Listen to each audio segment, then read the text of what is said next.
welcome back to the Nrgy Speaks Life podcast. I'm Coach Nrgy, your self-mastery coach, speaker, mediator, and author. On this show, we teach everything involving personal development and self-improvement for those who want to achieve self-mastery. We will share tips, techniques, strategies that you can take action on today.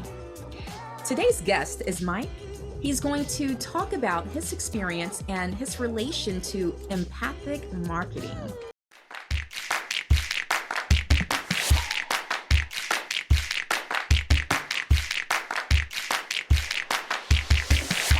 Mike, thank you so much for joining us. Please tell us a little bit about yourself and your relation to the topics that we will be discussing today.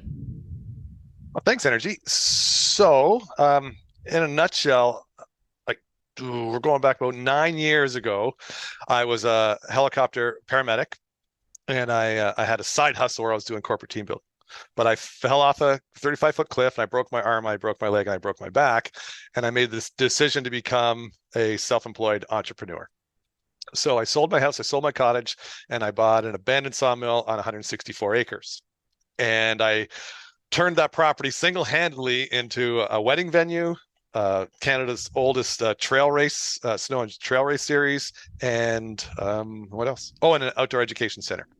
So those were my businesses. And I was, every event I had, I made money. But I was also racing Ironman triathlon. And so I was trying to find a way to race faster. And an old guy from high school became this big name Ironman coach. So I reached out to him. He's like, "Oh, you need to change your diet. You're training fine, but your diet isn't good enough. Let me tell you about this product that I use called Isogenic. It's a multi-level marketing product." And I didn't know what multi-level marketing was. I never heard of it before. I'd heard of Amway, but I didn't know what it was. Anyway, I didn't know what multi-level marketing was.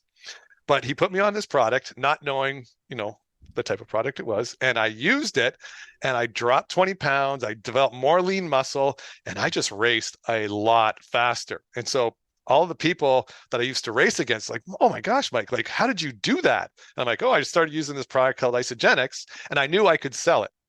And so I wasn't trying to sell this product, but I was just a walking billboard for how well it worked, and all my athlete friends wanted to try it.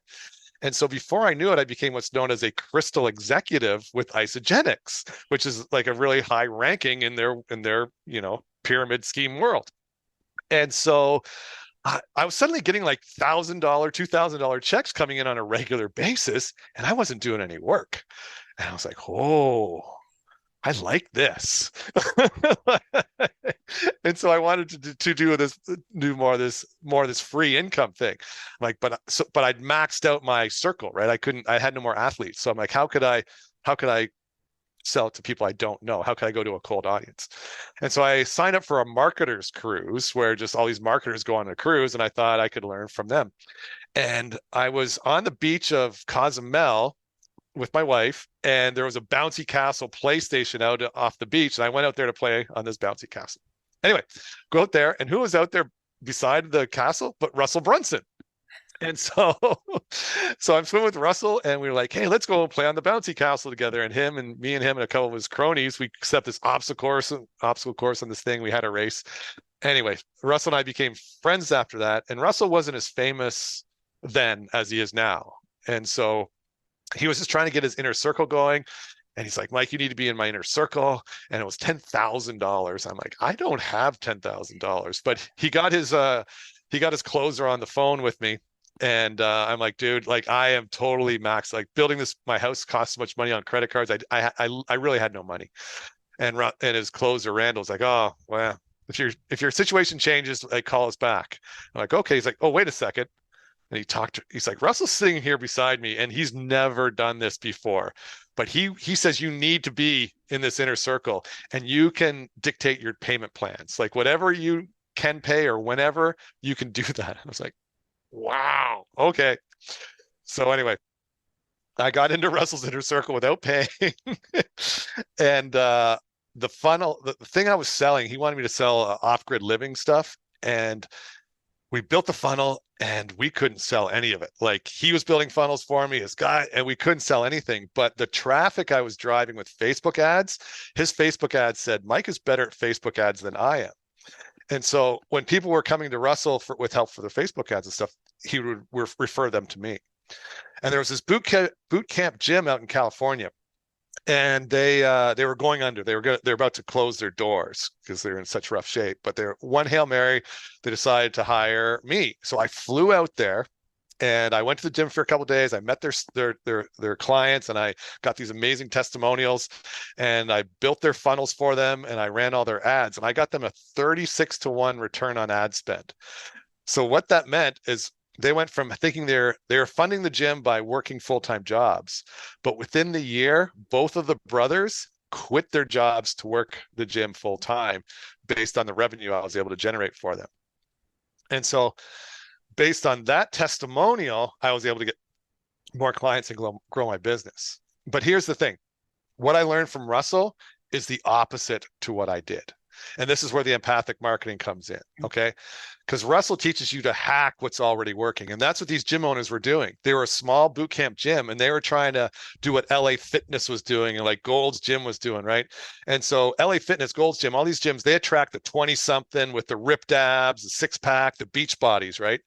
And these two brothers had bodies like cartoon superheroes. Oh my gosh, they were tall, black, bald dudes, and they were just freaking gorgeous, like huge shoulders and muscles, and they're just rippling everywhere. And so they would fit in well at LA Fitness. But when I went into the gym, it was all middle-aged Hispanic women, like easily 40, 50, 60 pounds overweight, on the balls, struggling, working, doing their workouts. And so I said, you know what, why are we trying to attract these 20-something beach bods who don't want to go to a hole in the wall boot camp gym? I know you guys are cover models for it, but they don't want to go there. They want to go where they're going to be seen. They want to go to the LA Fitness.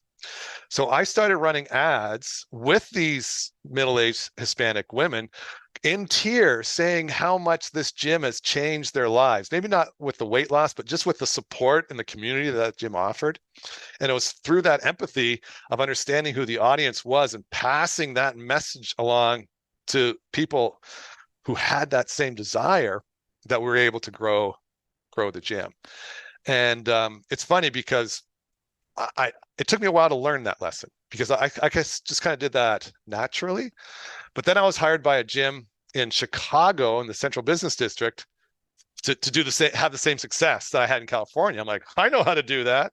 And so I tried hacking myself. I tried running the same campaign in Chicago that I did in California. And oh my gosh, I was costing these people so much money. Like, we couldn't get a single lead.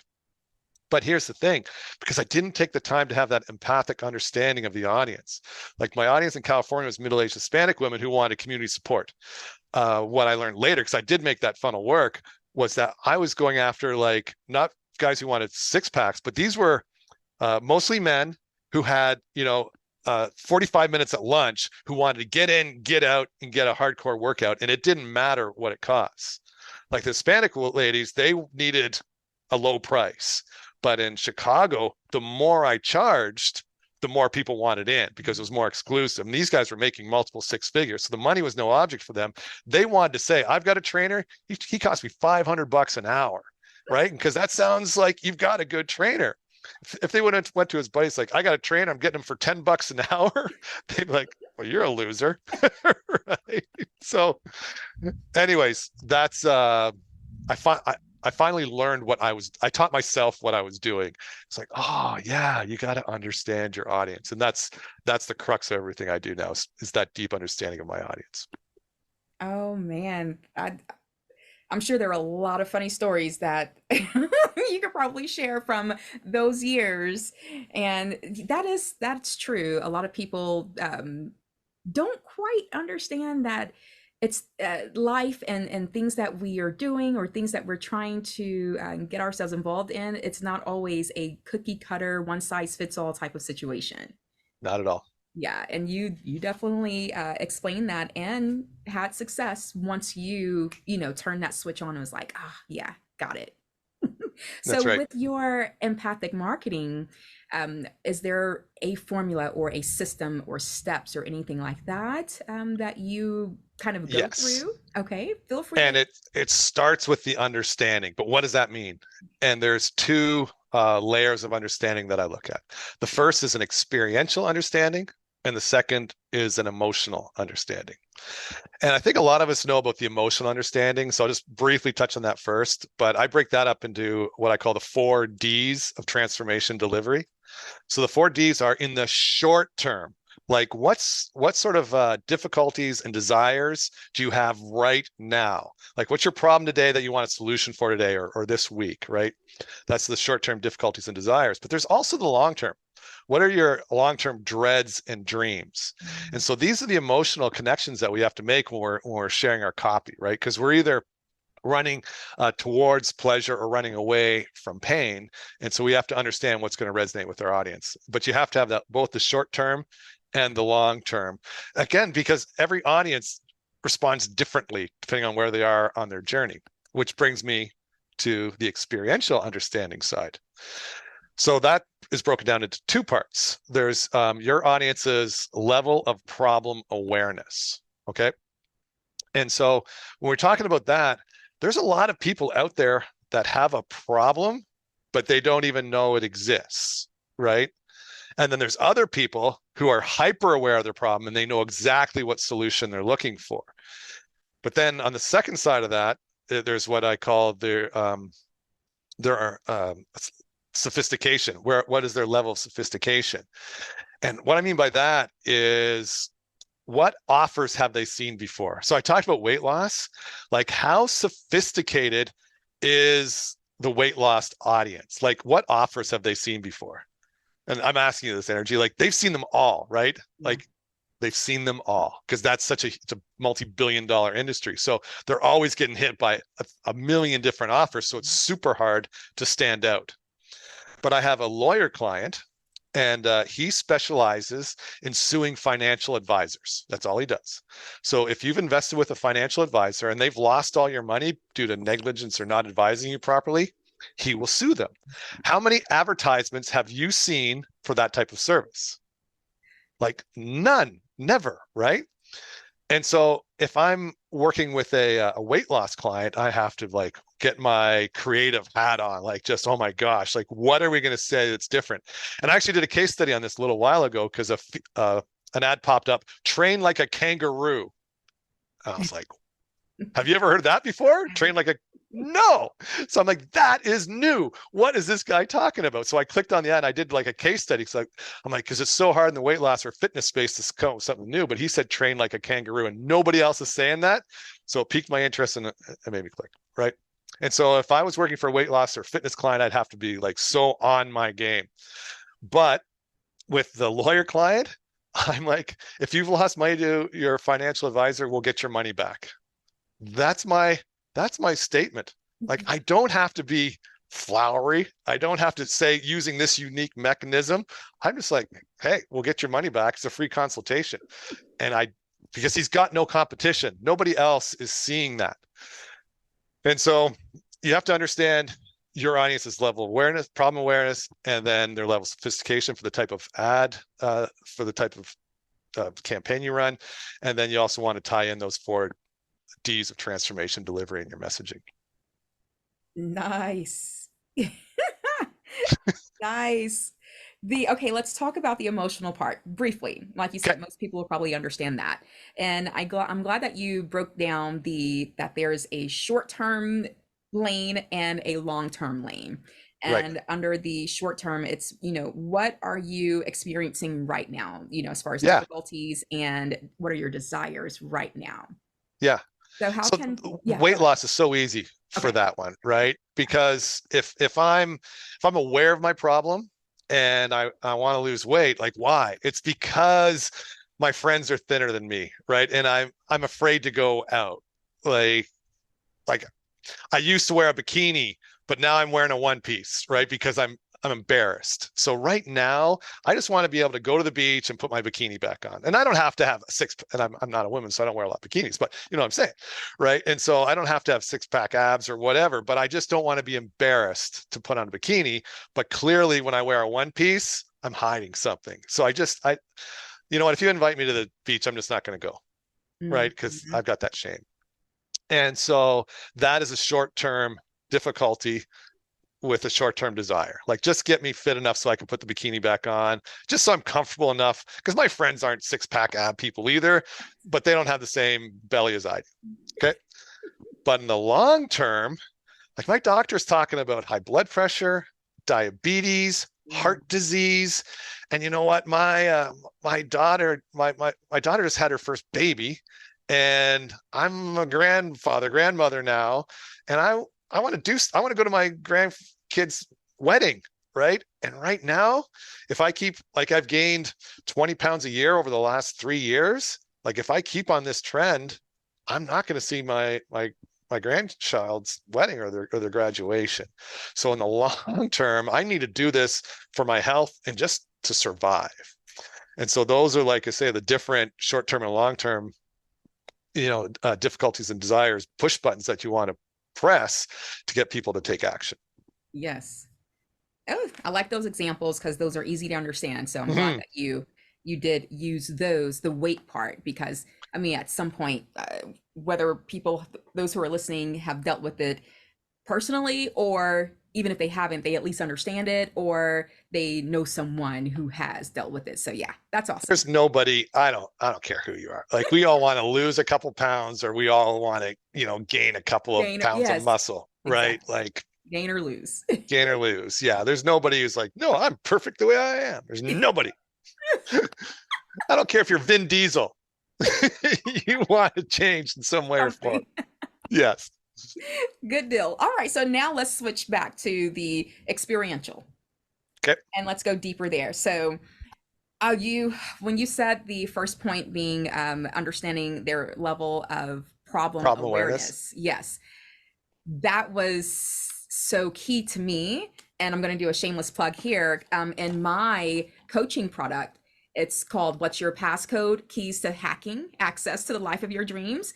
In here, it talks about how to get the life that you desire, not how to get the perfect life out here, or how to get the life of your neighbors or anything like that. How to get the life that you desire, and ultimately being the best version of yourself, whatever that is, whatever that looks like. And the first lesson that I go through is self-awareness, because without self-awareness, without the awareness of the thing, whatever the thing is, then it hinders and will be a blockade to the other progress that we need to make. So when you said that, I was like, oh yeah. So let's definitely break that down a little bit more for people to understand. How do they understand their level of problem awareness? Yeah. And I'm trying to think. I was just speaking to somebody. Who was I speaking to? Oh, the Dragon Whisperer. Yeah, she was on my podcast, and I said, "Oh, your audience doesn't even know they have a problem." And so, like, so money is a big problem for a lot of us, Mm-hmm. right? And it doesn't matter how much money you have. Like, we all have money problems, right? Like, Bill Gates has money problems. Like, Musk, he's losing money on Twitter. He's got money problems, right? So, yes. And so a lot of us don't know, like, so she's a mindset coach. And so the reason that a lot of us are having money problems is because of our mindset. And we don't know that our mindset was formed as a child. And so, like, when I was talking to her, I was telling her that, growing up, I grew up in Canada as a boy in Canada. My dad's not athletic at all, not sportsy, he doesn't watch sports. But I'm a boy in Canada, and all my friends played hockey, right? All my friends played hockey. And so when I said, "Hey, Dad, can I play hockey?" And they're like, "No, that's too expensive." And the thing is my dad, we were middle income, but I think my dad probably did, 5% better than most of my friends. Like, we were doing okay. We're middle income, but just slightly better. But all my friends could afford it. but the reason they could afford it is because of priorities, right? And so for most fathers in Canada, they want their sons to play hockey. They want their sons to become the next Wayne Gretzky, right? They all have these visions, and it's so important that my kid plays hockey. But my dad's like, hockey, is that different than football? Like, he does not know. And so like he didn't understand the importance of hockey. None of his friends did growing up. So anyway, where I'm going with this is like I was always told we can't afford it, we can't afford it, we can't afford it.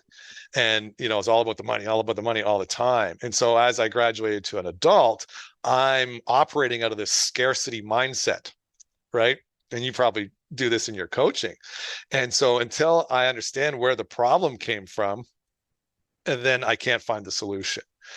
And so when you're talking, so when if the Dragon Whisperer, she calls herself, if she wants to get me as a client, she can't start talking about mindset being the solution, because I don't know that's the problem.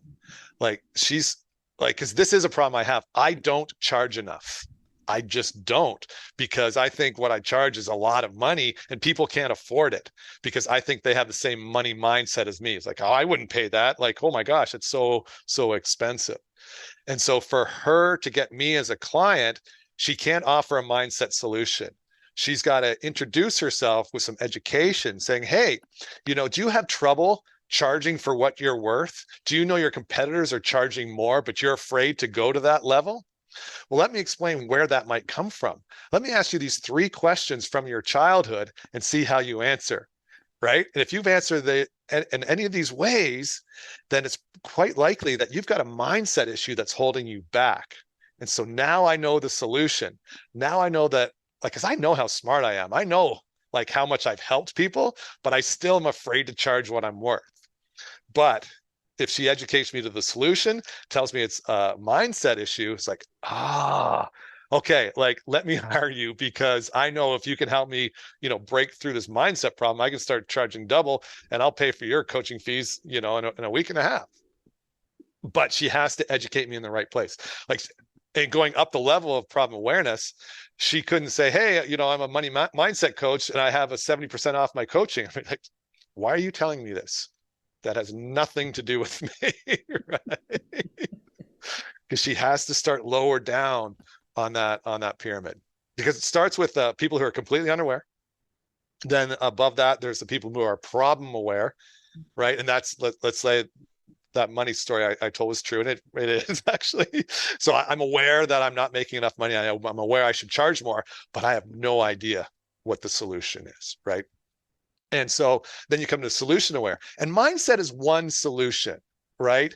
Maybe I'm not advertising well enough, right? Maybe there's not enough demand for my service. So, a Facebook ads guy or a Google ads guy say, hey, Mike, I've seen your work and you're really good.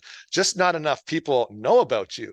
Like if you were getting like 5 or 6 requests a day for your service, do you think you could charge more? I'd be like, oh, heck yeah. If there's the demand there. And he's like, well, listen, your problem is you're not advertising. So if you work with me, I'll get your message out there to like thousands of people. I'm like, okay, so now I've got 2 solutions, right? And then there's other people who would like people like me. It's like, yeah, you've got a great solution, but your messaging is terrible, right? You're not sharing how it's going to benefit people. You're talking about, oh, I will come up with your strategy and I will make a Facebook page for you and I'll make a website for you. That's all the features. You're not expressing, the benefits. So if I helped you craft your message better, do you think, you could charge more and get more clients? Like, yes. So I'm just giving you 3 solutions and all of them sound like they work, right? And so that's when you're at the solution aware. And if you know your audience is at the solution aware level, then if you're the mindset coach, then you have to like prove that you're going to do more for me than the Facebook coach or the message coach, right? And then once I'm in the mindset thing, like I know you're a manifestation coach and you do stuff like that. So now why should I hire you, Nrgy, as opposed to the Dragon Whisperer? Because now I'm at the product aware. Like I know I need to change my mindset first, because until I change my mindset, the ads aren't going to work and my messaging, until I believe in myself, those things won't work. So I know I need help with my mindset. So I can either hire you or I could hire the Dragon Whisperer. So if So at that, if you're targeting me at that level, then you just speak about the other people and how the way you provide services are better than the Dragon Whisperer, right? And then the last level is most aware. And that's when like, I'm going to work with Nrgy, but I've seen her prices and I just can't afford her. And I literally can't afford her right now. And so that's when you just like keep sending me messages. And one day you're going to be like, hey, Black Friday sale. I'm offering like 6 months of coaching for the price of 4 months. I'm like, like click, click, click. I am in, right? Because I've just been waiting for you to provide me with the terms and conditions that will allow me to get into your world. And that's what like Apple users are, right? Like Apple doesn't have to tell you what their next phone release is for you to line up outside the door like 2 days in advance, right? They're like, Apple R2D2 is coming out Thursday. Well, Tuesday, I'm going to get in line. Like, I don't care. Like, because I know what Apple brings. And if I'm in that Apple cult, like, I just want their next thing as soon as I can get it. And like I say, they don't have to tell me if the camera's improved or the RAM's improved or any of that stuff. I just know if it's Apple and it's new, I want it. I want it now. I don't care what Android does. Android sucks. I'm an Apple person, right? And so poor Android. that's where we go. Did that answer the question? It did. It did. Thank you for breaking that down. Okay, so that's the awareness piece of the experiential. Yep. Now, I believe you said there's two. The other one is the level of sophistication. Yes. Okay, so how can you break that down for our audience? Okay, this one I've got packaged for you. Okay. So 30 years ago, how could you lose weight? There's 2 ways to lose weight: diet and exercise. That's it. Both those things suck. And I'm saying, I've got a pill. Take this pill at dinner and lose weight. You're like, holy smokes. Easy. Thank you, Lord. Easy way out. Yes. Right. So this is where my lawyer client is, right? Like, if you lost money, I can get it back. It's the same thing. It's that easy, right? So I released this pill 30 years ago. Take a pill, lose weight. Everybody's buying it. I'm rolling in the dough. But then suddenly I got some competition. Competition comes along and says, hey, take my pill and you can lose 5 pounds in 7 days. And they're like, whoa, when you have specificity, that makes the offer better. It's like, oh, wow. Yeah, skip Mike's pill. I'm going to take this one where I'm guaranteed to lose 5 pounds in 7 days. And so this is at like the first level of sophistication. And so I'm going to come back and I'm going to be like 5 pounds in 7 days. With my pill, 10 pounds in 7 days. So now my pill is better than your pill, right? Can you beat that? You can't beat that with weight loss in time. Like, because even what I'm saying is kind of stretching the laws of reality, right? And so what you need to do now is introduce what I call your big differentiator. And so there's this East Asian berry card called Garcinia cambogia, right? And so now you're like, hey, we've got this berry called Garcinia cambogia. And what it does is it blocks your body's ability to produce fat cells. And this is how you lose weight. And so now, you can say it, you can make the same promise, but now that you've got Garcinia as this big differentiator, where now I'm understanding how it works, like, oh, it blocks the fat. I get how it works. I want that. I'm going to do that. So that's the next level of awareness where you introduce a big differentiator. But now my competition, what do? They've got Garcinia 2 now, right? And so now we're to do the same thing in level 2 that we did in level 1, as we make it better. So yeah, you've got Garcinia. Guess what? Mine's organic. Take that. So now mine's a little bit better than yours because mine's organic and yours isn't, right? But then you're like, well, mine's organic too. And this is one of the things now, like I've been talking about in one of my Facebook groups with AI. Like, there's a lot of people out there that saying, hey, we can let AI write your copy for you. Like 2 months ago, that was amazing. Like, holy smokes, if you can do that now, AI writing copy, if you're a marketer saying, yeah, I can help, that's not unique. Now you're just a commodity. Everybody does that, right? But anyway, let's get back to the weight loss. So what I need to do in the third level is improve on the big differentiator. So what I'm going to do now is I'm going to introduce caffeine into my pill along with the Garcinia. So you know what that does? Now your body is blocking fat cells, but it's also increasing your metabolism. And so you're like, oh, that's so much better. And anyway, so each time you see how it gets bigger and bigger and bigger. And then at some point, they're so sophisticated now. And that's where the weight loss. So when I asked if you would take a diet pill, there's probably nothing I could say to you, right? Like, I don't know, you don't need to lose weight, but imagine you did. Like, there's nothing I could say to you now to get you to take the weight loss pill, right? Because you're like, no, like Right. you don't believe anything because because they've all been out trying to do themselves. Like at some point, they're just, they're all lying, they're all just making stuff up. They all just want your money, right? So it's so hard for a weight loss pill to sell now. Mm-hmm. But like say 30 years ago, just take a pill, lose weight. And it was the same with AI, but AI has gone faster. Oh my gosh. Like say 2 months ago, most of us hadn't heard what AI can do. And so if one person said, hey, like Chat GPT can write your copy for you, you'd be like, oh, I want that. And now, like I say, half the ads, my Facebook feeds, or somebody's like, oh, we can do this with AI. It's like, so everybody can now, right? And so the more sophisticated your audience is, the more sophisticated your message has to be, because the more as sophistication increases, skepticism increases, which is why when I said, would you take the weight loss pill? You're like, no. I'm like, exactly. Of course you won't, because you are so sophisticated about that industry and you are so skeptical about that industry. That's why when I said a few minutes ago, if a weight loss pill came out and said, hey, take this weight loss pill and lose weight like a kangaroo, you'd be like, okay, I'm probably not going to take this pill, but I'm going to click on this ad.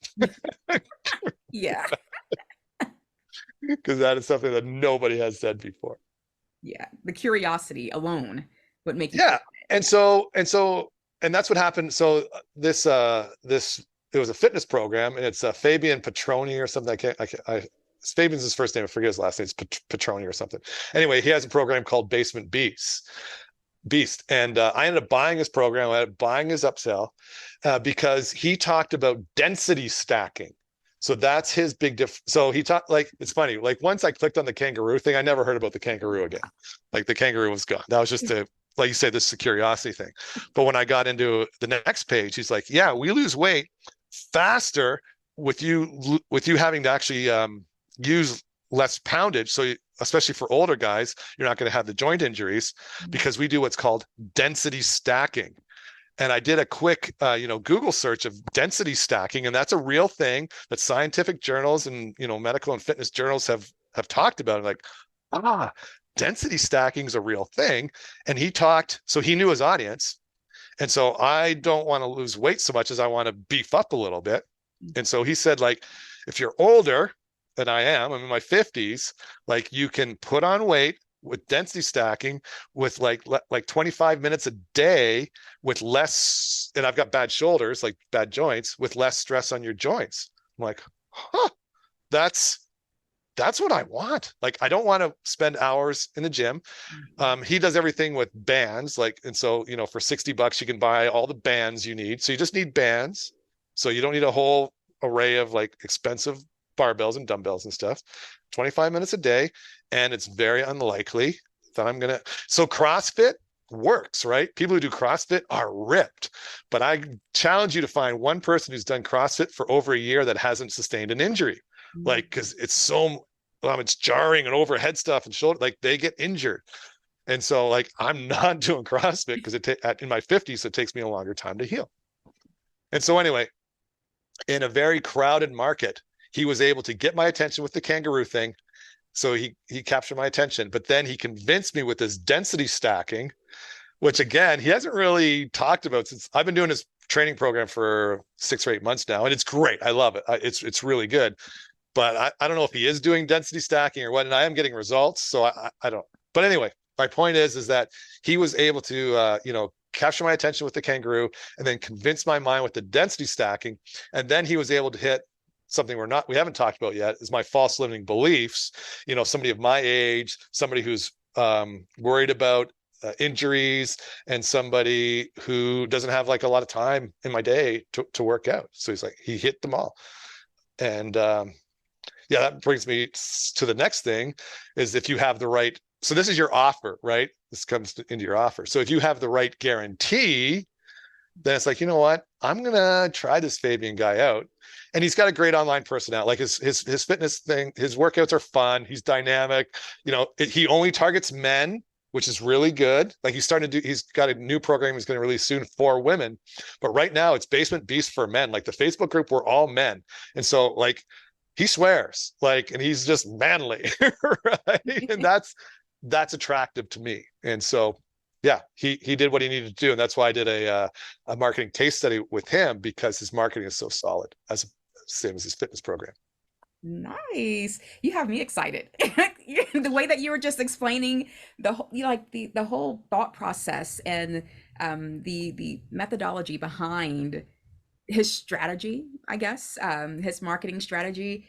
It's like, yeah, it was making sense as you were describing it. And then you used three terms. You said capture, convince, and then he hit the false limiting beliefs. Like that's it right Mm-hmm. there.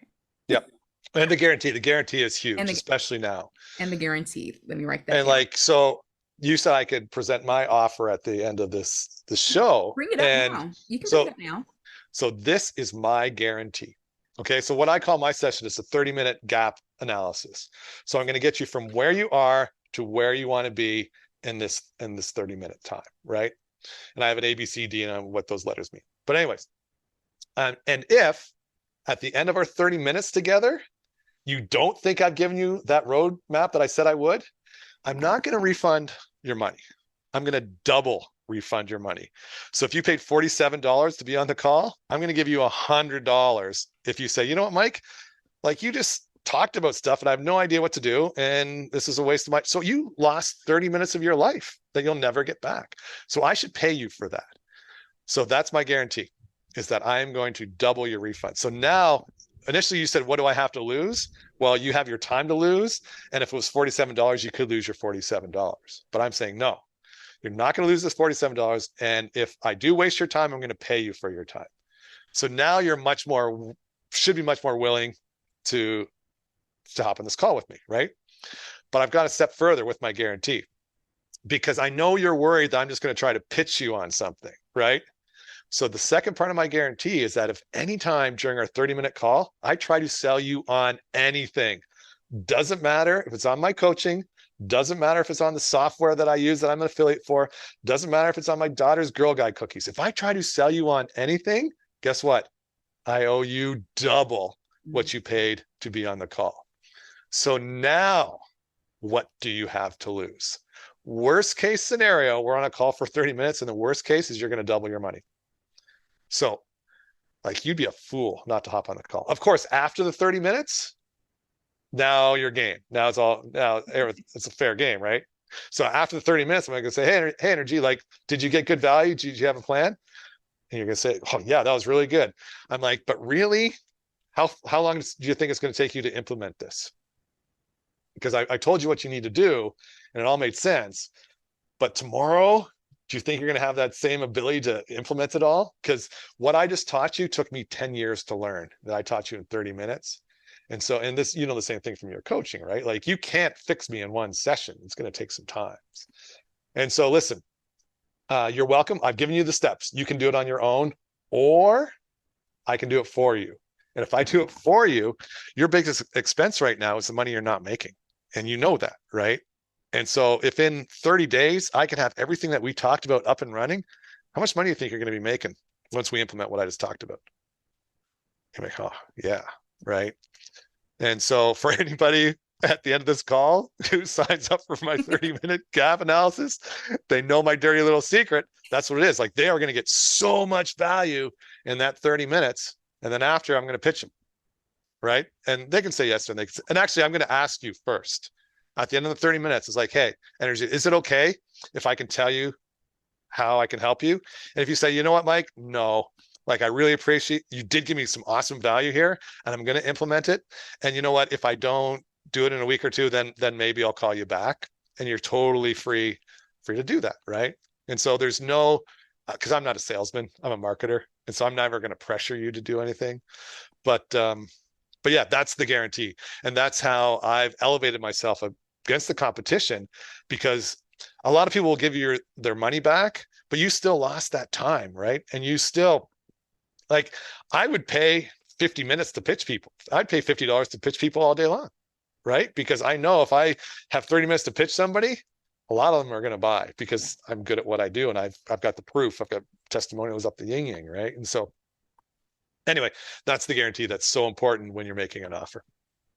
Oh, nice. Yeah, you just kept stacking on benefits and lowering or eliminating the risk. And so for me, when I said that, you know, if it was a free call or whatever, you know, what could you lose? And you were saying time. Yes, I get it. Absolutely. Because anyone who watches this channel, they know I am passionate about time and time management and protecting your time and all of that kind of stuff. But for me, consultations or getting on a phone call with someone, I still don't look at it as though you're, you know, that's what you're losing or that's what you're wasting, because there's still something you can get out of it, whether it be just the knowledge of whatever that person is offering, whether you can take advantage of it now or maybe down the line, or at least now you know about and you've created that connection with that person, and you can maybe be the middle ground or the middle connection for someone else who may be able to benefit that person. So for me, I still don't look at it as though it, you know, you lose your time or you waste your time, but that's just my way of thinking about it. And that's where the second benefit comes in, because yes. if I give you 30 minutes of value, regardless of how really good I am, you're still going to get a couple nuggets. But if I spend 30 minutes just telling you why I'm so great, because we've all been on the webinars, right? And it's like we're 40 minutes into the webinar and the guy's still telling me how great he is. I'm like, I didn't come here for this. Like, just tell me the 3 secrets. Like, when are we going to get to the freaking 3 secrets? Right. So Stop beating around the bush. it's 30 minutes of how great I am and how many people I've helped. 30 minutes of that. Then it's like 10 minutes of the 3 secrets that they tell you the what and the why, but they don't tell you the how. Wow. And then it's 30 minutes of like, and let me tell you how you can do it for 3 easy payments of only $5,000. That's the how, right? And so that's the risk of our 30-minute call, is that like I've got the 30 minutes where I spend, 15 minutes telling you how great I am, 2 minutes telling you what you should do, and then 13 minutes telling you why you should buy from me. Then that is not a good investment of your time. And I've taken care of that by saying, if I try to do that, Yep. like, if like 23 minutes in the call, I'm like, oh yeah. And if you only, if you sign up for my done for you services, you're going to hit the, the easy, the whatever the button, go, money, please. You said you wouldn't pitch me. I'm like, oh, damn it. God. I'm sure you probably have some people who will, sign up just to see, just to try it. You're going to have those outliers, definitely. So, but yeah, and that's, and that's why my competition won't do it, because I'm going to get like 5 to 10% of the people who hop on the call to double their money. That's it. It doesn't matter how good I am. It doesn't matter what I say. It doesn't matter how much money I know they'll make if they implement. At the end of the call, I goes, yeah, Mike, that won't work for me. Can I get my double refund? I'm like, oh, I thought you might be that guy. Yep. It'll be there within the afternoon. But the thing is I lost $50 on that guy, but how many other people signed up because of the guarantee, right? And how many of those people that wouldn't have signed up without my guarantee that became high ticket clients? And so we've got to be afraid to risk those people who just like, I'm just going to mute him while he's talking for 30 minutes. I just made $50 in 30 minutes. Like, good for you. If that's what you want to do, I'm okay with that. Yeah.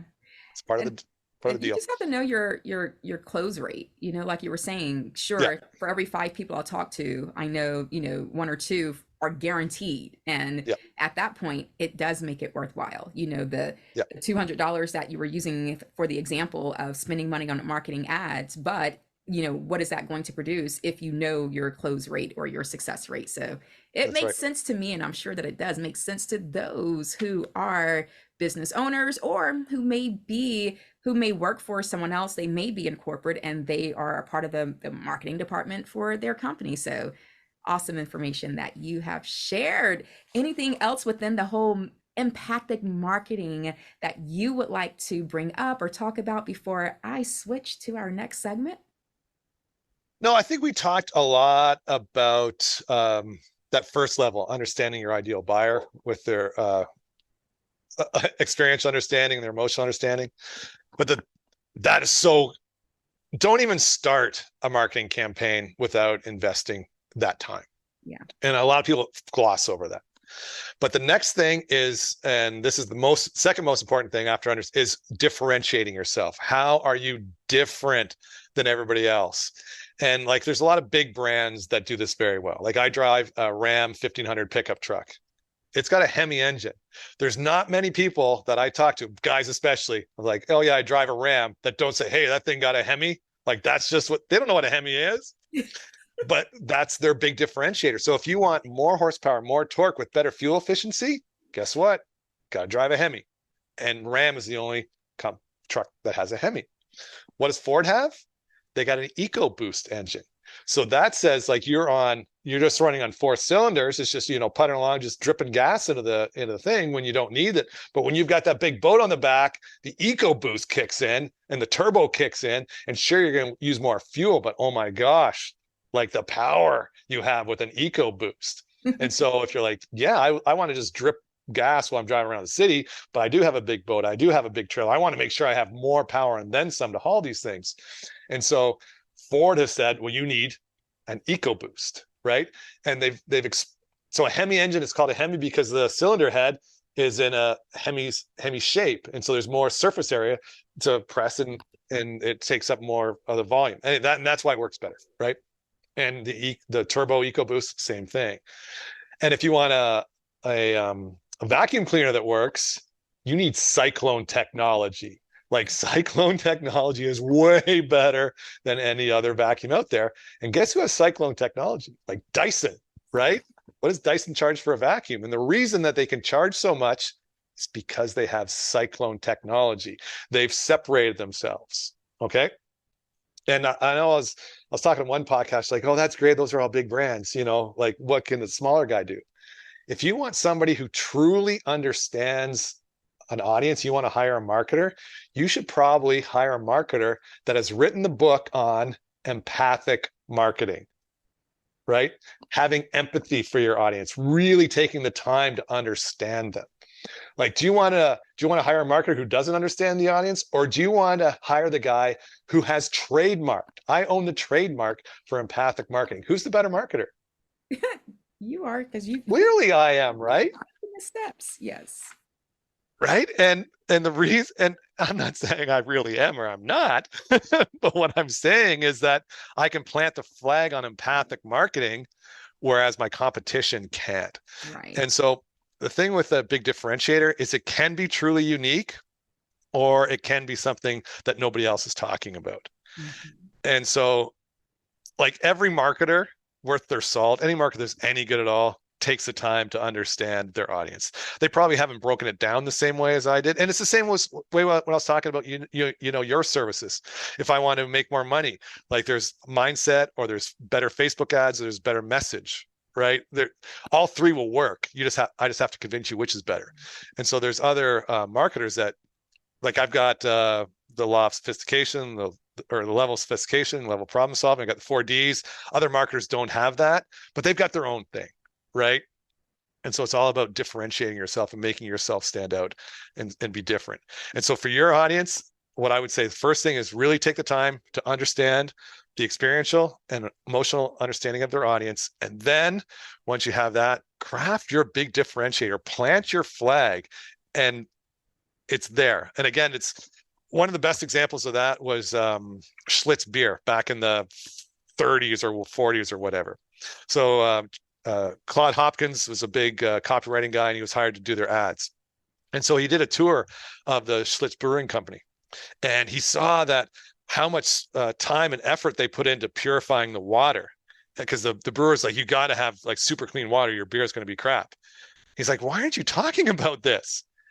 Because that's the way you make, like Schlitz is like, because that's the way you make beer. Like everybody makes beer this way. If they don't make beer this way, then it's bad beer. He's like, but I didn't know this. Nobody else knew this. So he came up with this set of ads that talked about the 7 filtration processes that the water goes through, how they dug this deep well, how they like pasteurized the bottles 3 times, like all the things they go through to make sure it's the purest beer. And that's what they planted their flag on, is how pure their beer is. And all their competition, they're like, we do that. But you didn't tell anybody, right? And so that's the thing. So you can like be unique and have a Hemi engine because that's a special thing. They've got the patent on it. Like nobody else can have a engine with a cylinder of that shape. So that is truly unique. But empathic marketing isn't unique, right? It's just, I've just called it something different, but it's what everybody's doing. I just said, I'm doing it this way. Yeah. Does And that that's make a sense? testament to you being great at what you do. And like you said, whether you are the best or not, it's not about that. It's No, about how you put yourself out there, the messaging and the fact that the naming and the branding, it makes sense for people to gravitate to you when they are looking to do something different with their marketing to their right. audience. And just one last thing, because this is such a huge Yeah, thing, and they've absolutely. kind of screwed it up for me. Okay. But for years, I was talking about how Budweiser is the number one beer in the world. Okay. And you know what? Budweiser beer isn't good beer. It's won no awards, right? Like if you go to a craft beer festival, like every one of those craft beer entries on a taste test is going to beat Budweiser, right? Because it's a better tasting beer, it's a better brewed beer. Everything about the beer is better, and every beer drinker will tell you that. But still, Budweiser is the number one beer in the world. And it's not anymore because they did that stupid political thing. But my point in going back to this big mistake that they made with their marketing is that they made a beer. That's it. It's like, here's a beer. You know what we're going to do now? We're going to market it. They didn't. So what craft beer brewers do is they make a beer. It's an awesome beer. What do they do tomorrow? They try to make that awesome beer better. Mm-hmm. Budweiser never tried to make their beer better. They're like, know what? We made this beer. It's just a beer. And now we are going after America, right? We've got the red, white, and blue. We've got the Clydesdales. We've got the puppies. Everything we got the Super Bowl. Everything we do is going to be America because Americans want to buy America. And that's what Budweiser is, right? And so they didn't try to make their beer better like the craft brews do. They try to make their marketing better. And that's why they became a $7 billion brand. And that's why I don't know how they could have dropped the ball by losing sight of what got them to where they were, right? And I'm all for transgender, I'm all for all that stuff, but their audience isn't. Right? So what do you want to be? Do you want to be politically correct or do you want to sell beer? And their shareholders want to sell beer, man. So anyway, they dropped the ball and now they've totally screwed up what I used to talk about with Budweiser being the number one beer in the world. Oh they, no. they screwed it up, man. But anyways, and that is the end of my marketing lesson for today. Awesome. Oh my gosh. Yes. A lot of lessons, a lot of pointers, a lot of different ways to think about it. And yeah, I took notes and I hope that those who are listening that you took notes as well. And the different examples that you use throughout throughout our recording together, I'm sure that people can see the point that you were making, see the lesson behind the different, again, the examples that you were using. So let's go ahead and switch over to my fun segment. So if you Uh-oh. don't mind, I'm going to ask you two, maybe three fun questions that have absolutely nothing with what we were talking about today. Okay. So feel free to go left, go right, have fun, do whatever you need to do. So the first question that I will ask you is, what is your biggest pet peeve? Oh, I hate. Oh, I don't even know if I can talk about this because I just start shaking. But when I am served, given the wrong utensil with the food, like don't give me like if my wife, she's very afraid because okay, if we're having pie and ice cream, what utensil do you get? I'm like, come on, we know this one. It's a spoon. It's a spoon. You can't eat ice cream with a fork. If you're just giving me pie, okay, a pie is eaten with a fork because you can pierce the crust better. You know, squish it. But if you got pie and ice cream, how are you going to eat that ice cream with a fork? Don't give me the wrong utensil. I didn't know you're going to ask me this question and get me so mad. Right. Look, I feel the passion. Oh man, there's nothing worse than getting the wrong. Like if you bring me pie and ice cream and a fork, I'm leaving your house. Oh my God. Well, what about a That's spork? I think a spork is made just for there you. you go. But actually, it was funny. So we got married. We'll be 20 years next year. But so one on our guest list. You know how you register. We registered for utensils. Like my wife made sure I went in to register for the utensil because it's more than just that. Like it's got to have the right weight to it. The tines and the fork have to be the right thing. The big spoon and the little spoon have to have a big enough differentiation to make it worthwhile. Like I spent some time with the utensils. So, Oh, did you receive what you wanted? oh yes. Yes. Yes. I did not expect that, but yes, thank you. This was awesome. I cannot wait to watch this back. Okay, let's go to the next one. Let's see. So, what is the favorite item you have bought so far this year? My sawmill. Oh, okay. Yeah, so I live in the woods. I have Yes. 164 acres, and I build a lot of stuff.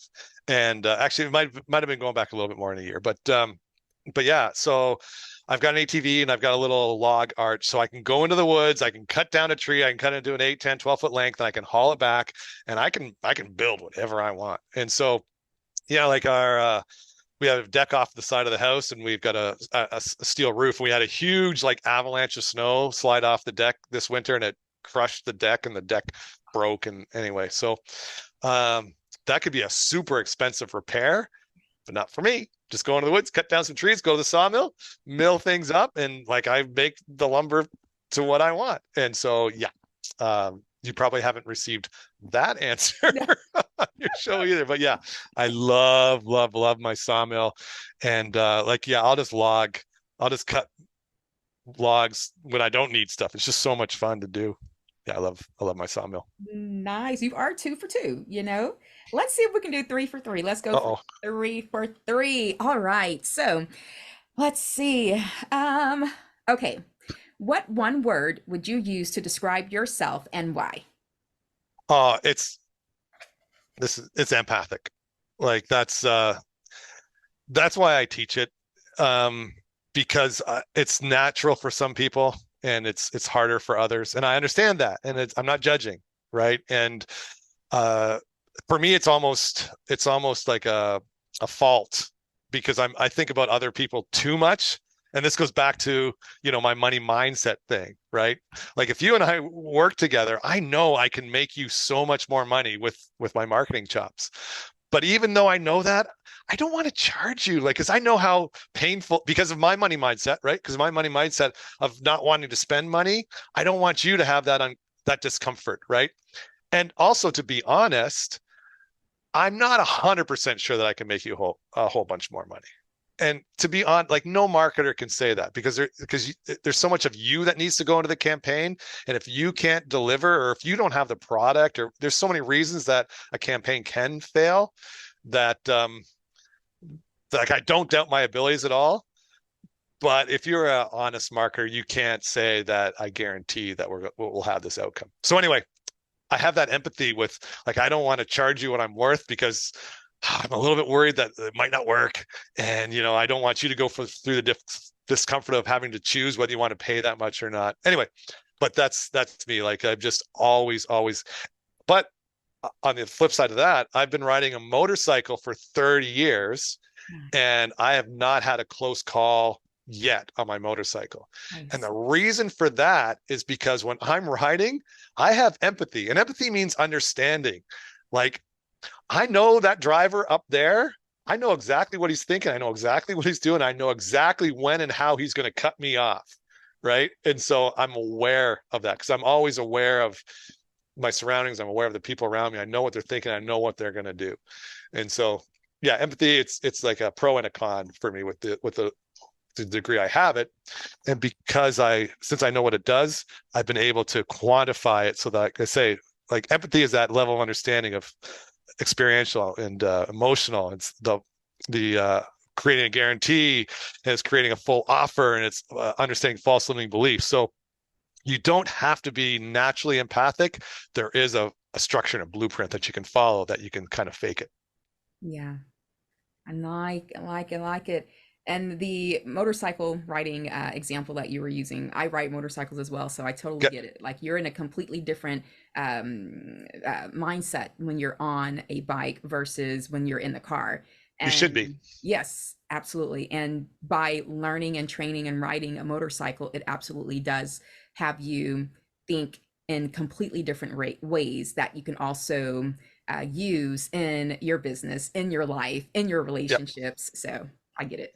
Yeah, I was on the highway riding with another guy that I didn't know. We just kind of hooked up. We were riding together on a big highway. And I was riding an 1800cc Goldwing, and he was like on a 700, whatever, smaller bike. And when we would pass like a big semi trailer, like when and I'm a casual, I'm not a speed freak. I go really slow. But when I get beside a transport, I am beside that transport for exactly 1.5 seconds. Like I open up that Goldwing and I'm like, boom, I'm gone. And when we stopped at the rest spot, he's like, dude, like, what was that? Like, you kept dusting me every time we passed the truck. I'm like, because I know that guy can't see me and he might come over and I have to pass him. So I'm going to spend as little time as possible beside that truck. And it's not his fault. Like, I'm a little bike and he's a thing. And if he, just a quick glance in his mirror, he's not going to see me. He's going to come over. And so I just know that could happen. And so I just make sure I'm not in the position where it can. That's right. Exactly. Awesome. Yeah.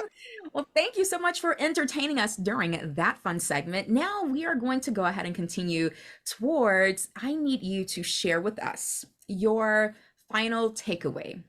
If there's anything that you didn't get to throughout the earlier part of our conversation, feel free to share it now. Or if you want to give us a golden nugget, or your mantra, a motto, whatever it is, please give us your final takeaway. Okay. So we're just going to switch lanes a bit and maybe come into your realm a little bit more. So my empathic marketing book is my second book. The first book I wrote is called Veer Towards Success. And as we talked about before the call, I sold my house, I sold my cottage, and I bought an abandoned 6,000 square foot sawmill on 160 acres. And I had to do all the building myself. And I was a firefighter and paramedic by trade, so I don't know how to do any of this stuff.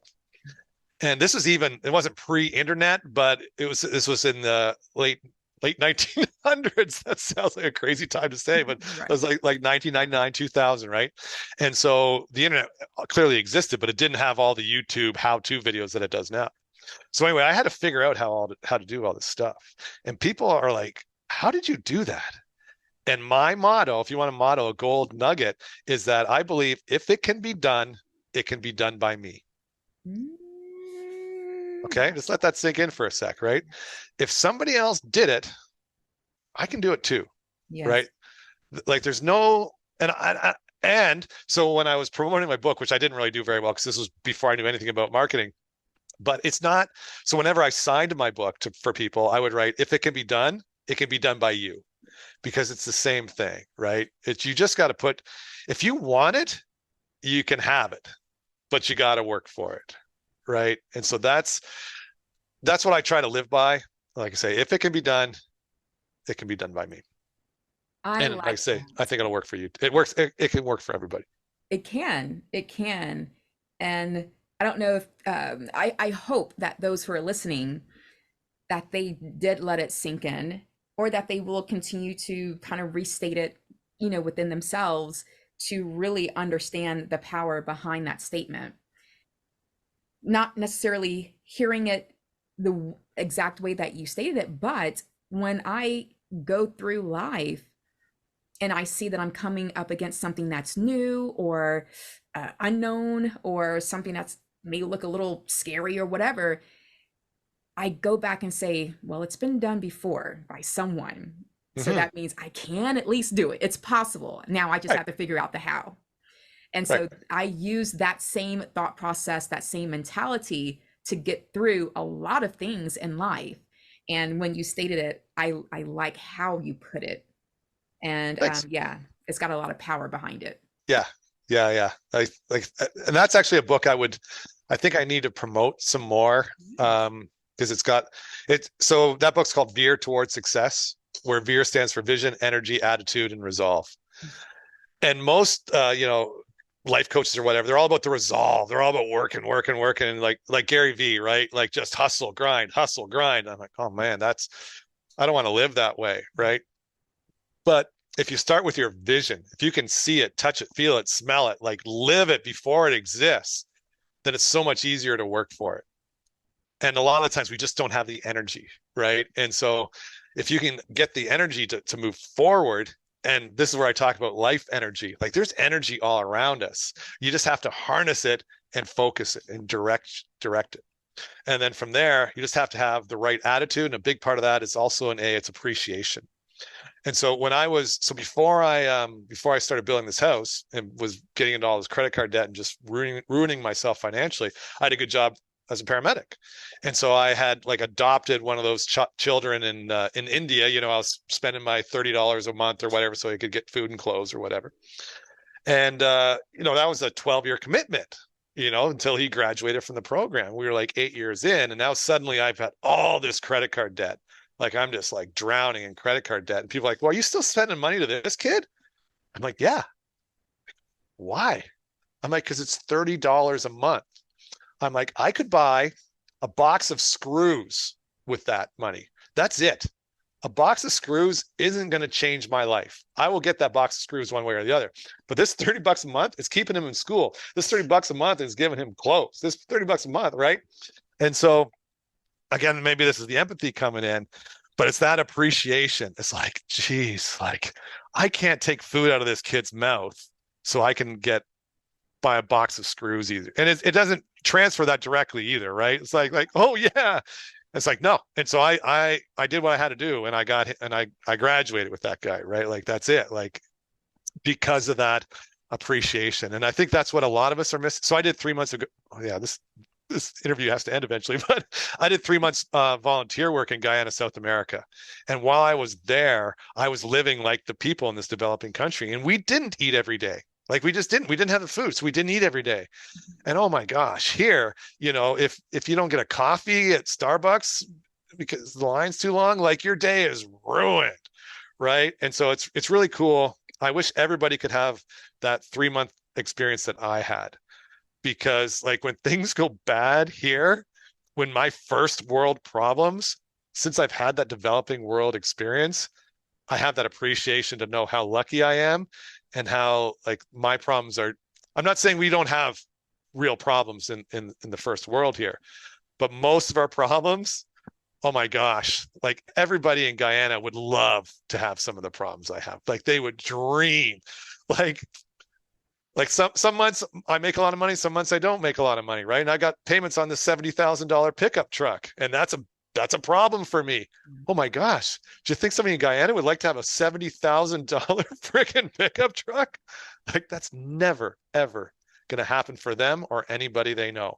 And so the fact that I can have this $70,000 problem is so great, right? It's just amazing that I have the opportunity to have a problem like that. And so that's the sort of the perspective you have to put on things.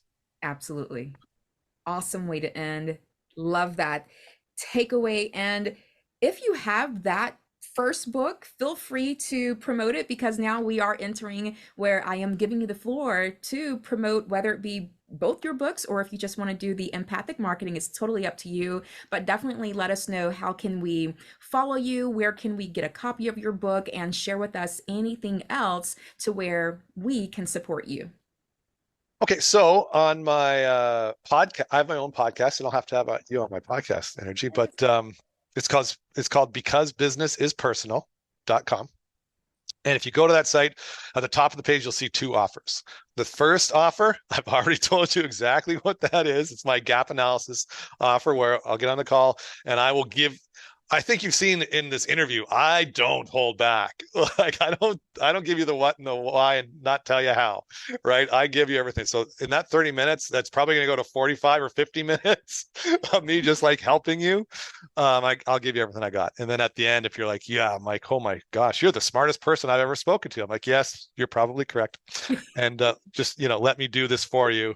Then we can do that. But that's the one offer. It's a gap analysis, and it's $97.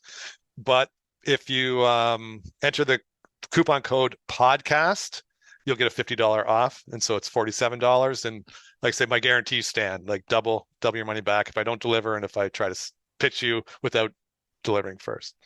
And then the other offer right beside it is I'll send you my book for free. You just have to pay for the shipping, and then you'll get to see what a free plus shipping book funnel looks like. And that's so helpful for so many businesses. So my lead magnet is the book. So you pay for the shipping and handling. I will send you the book for free. And then you go to my thank you page where now you have an opportunity to buy my audiobook, which is an upsell, right? And so what businesses want to do is if I get you as a customer, I need to increase my average cart value, right? And so I just don't want to get your $8 because I'm going to break even on that when I send you my book.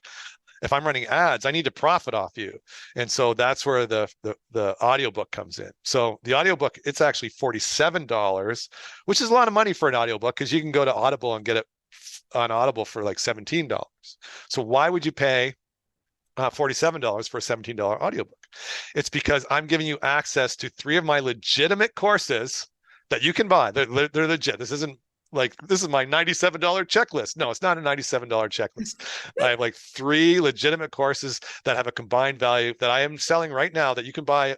You can go buy them. I hope you do for $497 each. So the whole value comes up to $1,688 that you're going to get for $47, right? And so I'm not telling you this because I'm trying to sell you this.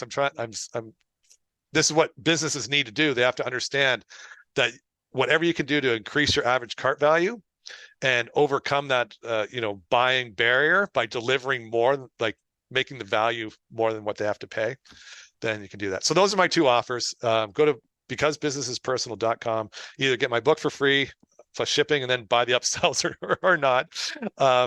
Or the best thing you can do is that gap analysis, because I will tell you exactly what you need to do and how you need to do it.